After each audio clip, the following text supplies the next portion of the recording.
Welcome to Profit and Prosper, a podcast that will empower you to become financially independent as an entrepreneur. I'm your host, Sarah Young, an entrepreneur, wealth coach, and mentor to driven, ambitious female business owners who are ready to take action towards having a richer and more impactful life. I'm here to push you to think bigger about what's possible for your business and life, and I believe that your business is the best way to have more time and financial freedom. Just 10 years ago, I was $55,000 in debt and leaving a traumatic marriage as a 20-something. Fast forward to today, I now run a 7-figure agency with a team of 10 and growing and have built over $1 million in net worth while balancing taking care of my health and prioritizing being a wife and mom. In this podcast, I will teach you how to scale your business, take home a 6-figure paycheck, and save and invest for your financial future without having to sacrifice your life today. Welcome back to the podcast. It is 2024. I hope that you had a really great holiday season and a great new year. And if you're like me, you love New Year's, not because, I said in the episode right before the holidays where I talked about my planning process. I don't do New Year's resolutions. That's absolutely true. But I still do get really excited about a new year just because it feels like a fresh page, turning over a new leaf. You have a new planner, buy some new pens. I love some school supplies, y'all. I just get really excited about this time of year. And for that reason, in this very first episode back in 2024, I want to expand your mind. And what we're going to talk about is how would you 10x your business? And some of you are going to listen to this episode and you might be thinking, there's just no way in hell I could do this. I get it. I used to think that too, but now this is the way that I think. All right. So I'm going to expand your mind, challenge you a little bit, hopefully get you thinking a little bit differently about how you're going to run your business in 2024.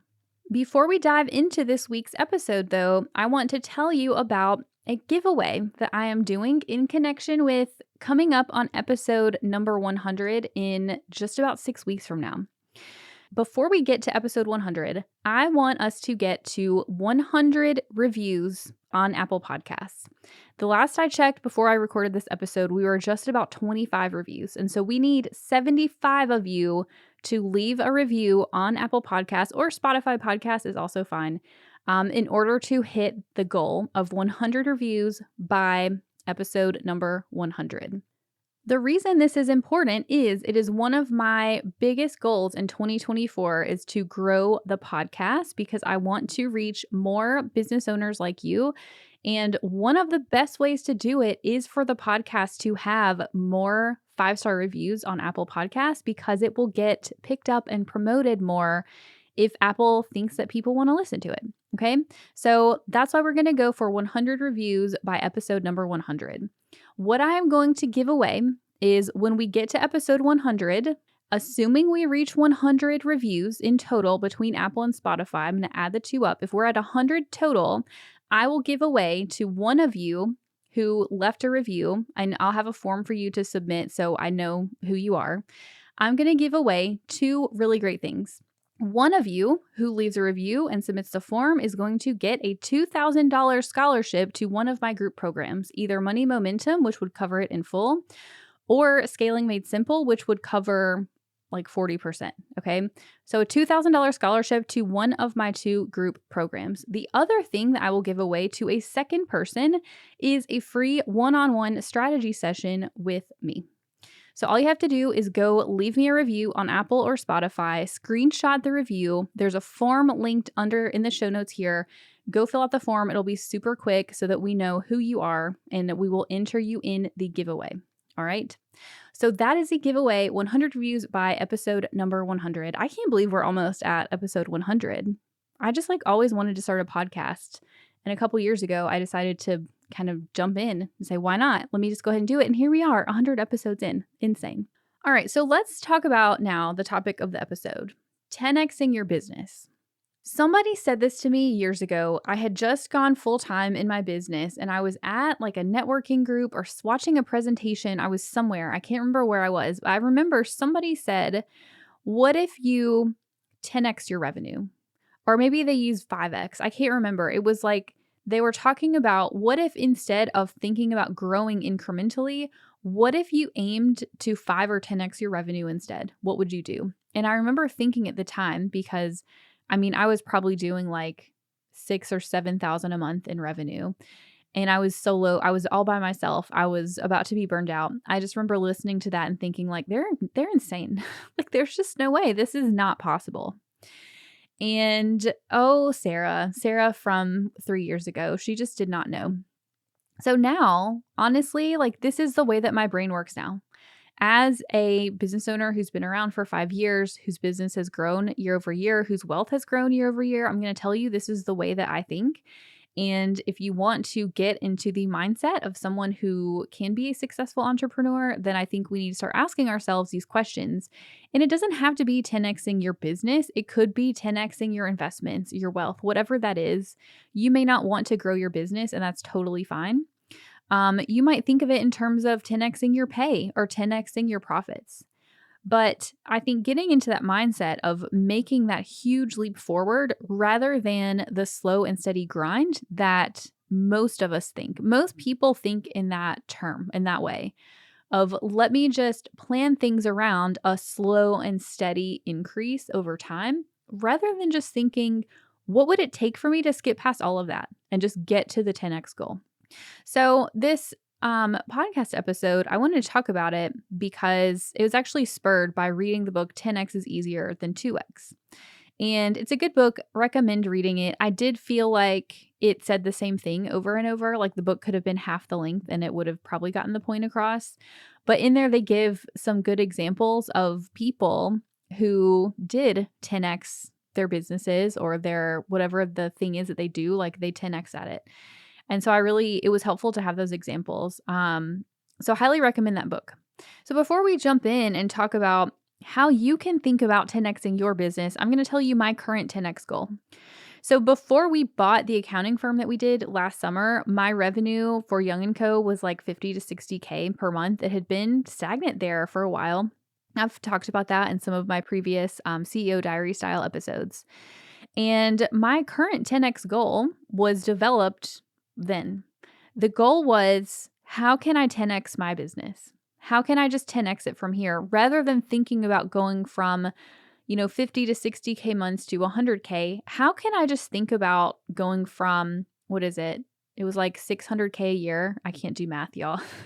I'm just kidding. I can do math just like live while I'm recording a podcast. I don't have a calculator. How can I go from, 600K annual revenue to 5 million?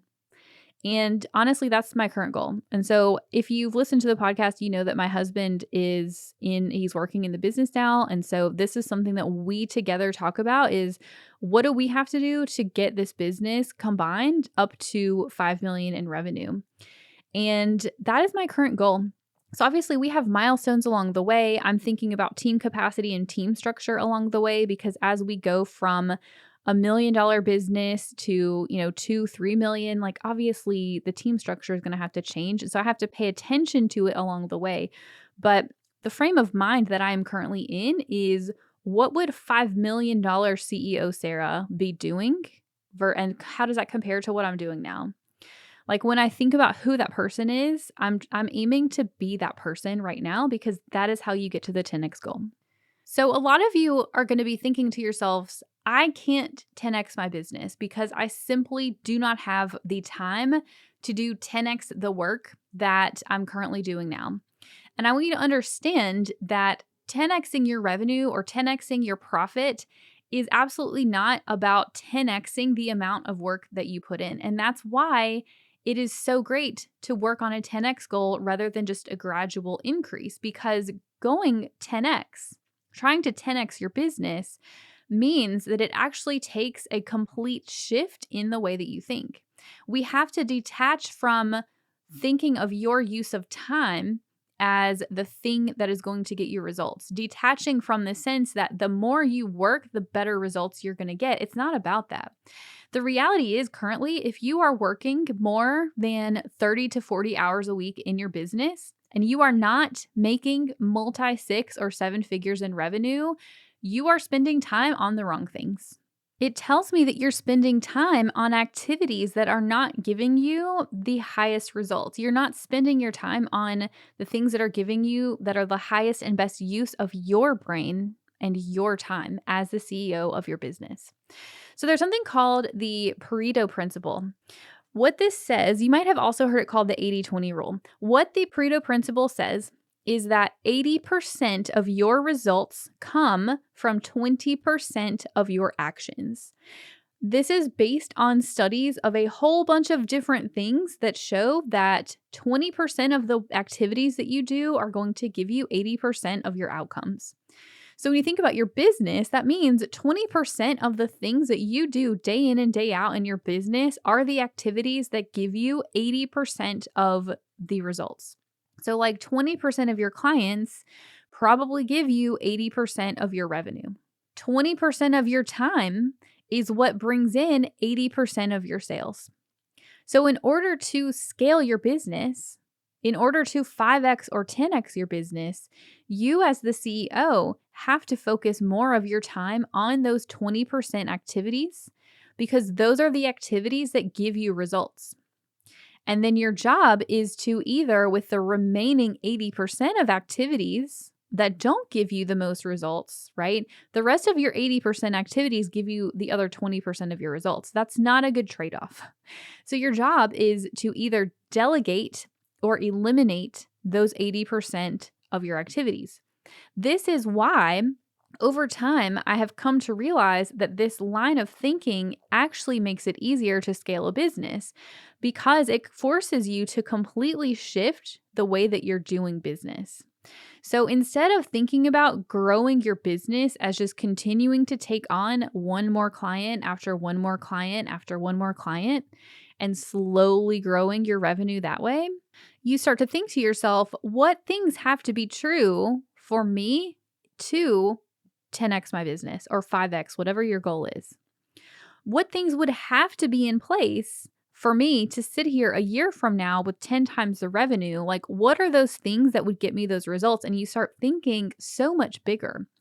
And even if you don't 10x your business in a year, I bet if you start putting your brain in that position of thinking about these bigger picture solutions to problems and thinking very outside of the box of the slow growth, you will get different results and you'll be able to work less counterintuitively.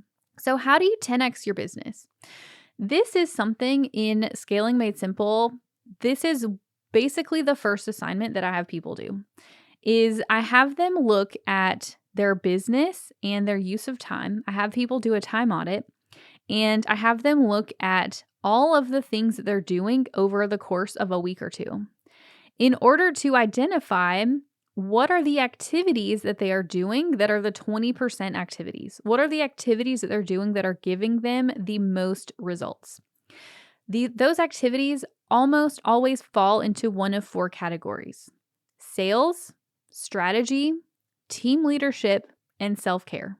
Notice what is not in those activities. What's not in those activities are things like admin work, customer service, task management, email and calendar management. Even client work, y'all, does not fall into sales, strategy, team leadership, and self-care. I'm going to tell you, I have my Young & Co business.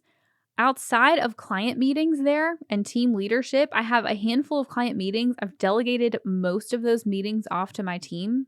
And as I'm thinking about 10xing my business, I'm also putting pieces into place to completely be able to delegate all client meetings off my plate.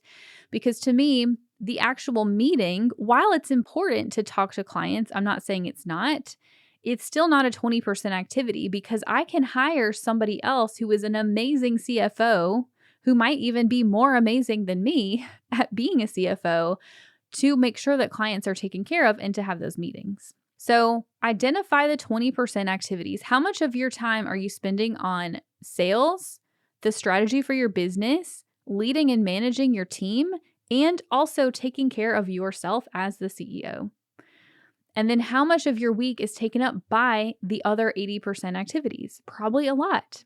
If you're working 40, 50, 60, 80 hours a week, if you're working nights and weekends, I'm going to bet that most of your time is taken up with client work, with email and task management and administrative stuff. Okay. So if you want to be able to scale your business, again, you have to ask yourself, what would the CEO, what would me, the 10x business version of me, the CEOs who running that business, what are the things they would be doing? What are the things they would not be doing? The answer is going to help you understand, okay, this is how I can free up my time by either delegating or eliminating those activities. And that's why that is basically the first assignment that all of my clients have coming into Scaling Made Simple is to go through and identify those activities. And then their homework is to delegate or completely eliminate. That means delegating client work or admin stuff.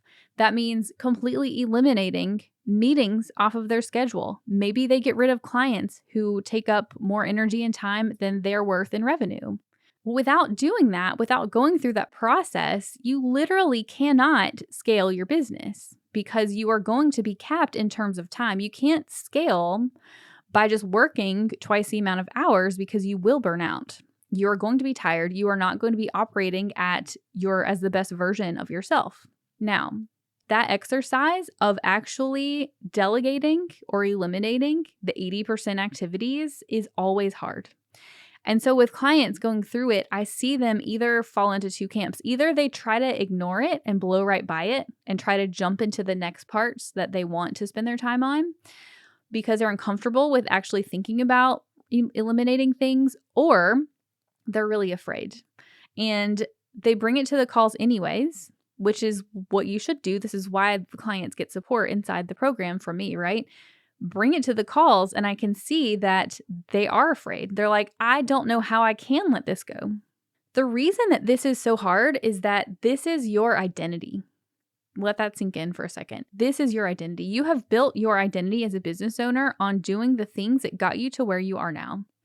So the idea of letting go of those things is really scary because it means letting go of your identity. I did this a year ago, almost a year ago, with hiring a tax manager. This was the most recent example of when I did this. And I realized I was being dumb, honestly, because what I was doing was doing all the tax work at Young & Co. was really the last nitty-gritty client work stuff that I was holding on to. And it was taking a lot of my time and energy, like a ton of time and energy. I was working so much because I was doing so much tax work. But I realized that I was afraid to let it go because I did not know what my identity was going to be if I did not have the busyness of the tax work. Because for so long, I created my identity around I'm busy, I'm an accountant, I'm a CFO, I do this, right? And for me to be able to 10x my business, I had to let all of that go, and that was scary. And so that is why it's hard. All kinds of feelings are going to come up as you're listening to me talk to you about this, and you know what it is that takes up your time that you need to get rid of, and you're afraid to let it go. And so, like I said, clients inside the program either want to skip right past it because they think that they can just shove more stuff into their calendar and figure it out, or they bring it up and we work through it. But we have to work through the fear. Even if you're telling me I cannot eliminate 80% of the activities that I do in my business, I'm going to tell you that that is BS, okay?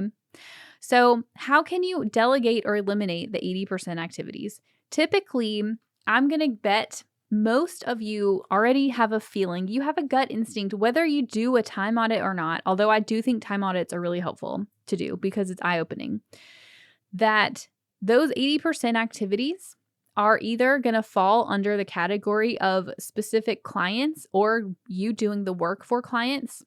The offers that you have in your business, maybe you've got offers that are just not aligned with what you want to be doing.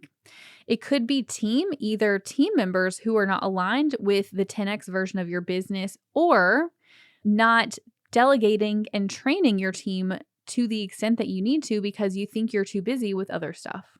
Also, meetings on your calendar, I think, tend to take up a lot of time. So I just had this conversation not that long ago with one of our clients who she did her time audit and she brought it to our coaching call and she was like, I think I need to stop offering consults every day of the week. I'm basically offering them every day of the week. I offer them sometimes on nights and weekends because my clients are busy moms and that's the only time that they can meet with me. And if I don't offer that time, even though I don't want to work, I don't want to be taking consults nights and weekends, like she's got kids too. If she was saying that if she felt like if she didn't offer, full range of her calendar, all sorts of different times during the day and times outside of her normal working hours, that no one would want to hire her. So this is really hard, right? It's hard to push through that. And, for one, recognize that you do have the fear. You are operating from a place of scarcity and to try it out anyways. So that's what I encourage her to do was, you know what? Worst case scenario, I want you to identify 2 days, maybe 3, max 3 days a week that you have slots open for these consults.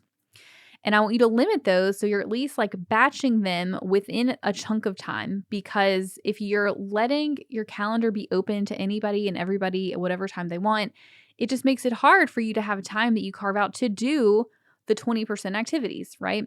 Taking these consults falls into a 20% activity because one of those activities is sales. But the way that she was structuring it, it was keeping her from being able to do the other really important 20% stuff. And it was making her very inefficient. So I said, worst case, try it. If somebody doesn't want to book with you, then they will email you. They'll reach out and you'll offer them, if that feels aligned, you can offer them a spot outside of those times. You can totally be flexible.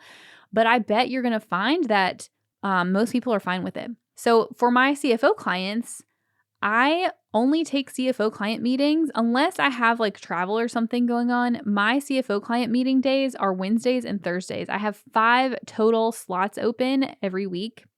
Actually, not even every week. I only have 6 days a month that I open for meetings. And so total, I have, like 15 total meetings. For typically, I'm booking like 12 meetings a month in total. And I have not once with these clients who in some cases, they pay us thousands of dollars a month because they have such big businesses. I have not once had somebody get mad at me and fire me because I don't have my calendar open. So I'm telling you from the other side, it is possible. You have to recognize that the fear that's coming up is absolutely valid. It's coming from you being afraid to let go of the identity of what got you to where you are. And it's hard to realize that what got you to where you are is not the thing that's going to get you to where you want to go. Okay. And stepping into that new identity is a scary thing, but it is absolutely worthwhile because you know that it's where you want to go. So the answer to the question of if you wanted to 10x your business, how would you do it, is to put yourself in the shoes of the 10x business, the CEO that is running a business 10x the size or has 10x the investments of what you have right now. Think about the millionaire version of yourself, right? I say this all the time, y'all. Think about that person. What are the things that they would be doing? What would they say to do if presented with the problems you're facing today? What would they say to do? And there's your answers. Start acting like you're that person, and you will become that person. And understand that as you do it, as you make change, you are naturally going to have fear come up, and that is totally okay. It's totally okay to feel fear, but it's not okay to stay stuck there, okay? We need to recognize we do that and then work on ways to address it, to feel it, allow the emotions to happen, and then figure out how can I do the activities anyways, even if I feel afraid. So your assignment from this episode, if you choose to take my challenge, maybe I need to make this into a challenge, actually. That could be fun. Your assignment after this episode, if you want to have an assignment, is to assess your business and your time and look at what are the 20% of the actions you're doing every week that give you results? What things are you spending a lot of time on that are not those 20% activities? And I challenge you to eliminate or delegate just one and see what happens and see that it's okay. Even if it feels scary, it feels okay. As a reminder, inside Scaling Made Simple, this is what we focus on, is how do we scale our businesses without having to work more hours? And this is one of the most crucial things that you can do to actually do that. If you would like to do this with support, We take a handful of new clients every month. So you can go to sarahhyoung.com/scale and submit the application. It just takes a few minutes to fill it out. And then I will reach out to you. We can chat about whether it's a good fit for you, whether it's the best next step for your business.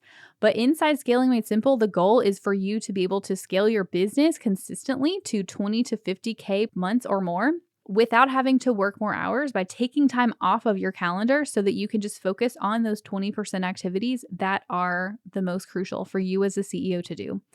And that involves revamping offers, your team, your time management, your systems and processes, and your mindset, right? In order to become that version of yourself that runs a business 10x the size, or that can pay you 10x the paycheck. So sarahhyoung.com/scale to apply for that. And final reminder about the giveaway for 100 reviews by episode 100. Go to the link in the show notes to fill out the form, submit your review, fill out the form, and then at episode 100, if we are at 100 reviews, I'm giving away a $2,000 scholarship to one of my 2 programs and a free strategy session with me.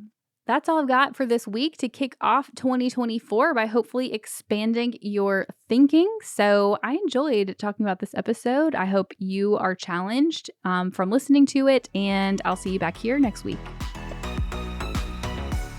Thanks for listening to this week's episode. Listening and learning is great, but implementing what you learned is even better. So what's one thing you can do this week to make more money in your business, save for your financial future, and start living your most prosperous life? If you found this episode helpful, please leave a review on Apple Podcasts and share with a friend, because it helps me reach more amazing female entrepreneurs like yourself. See you in next week's episode.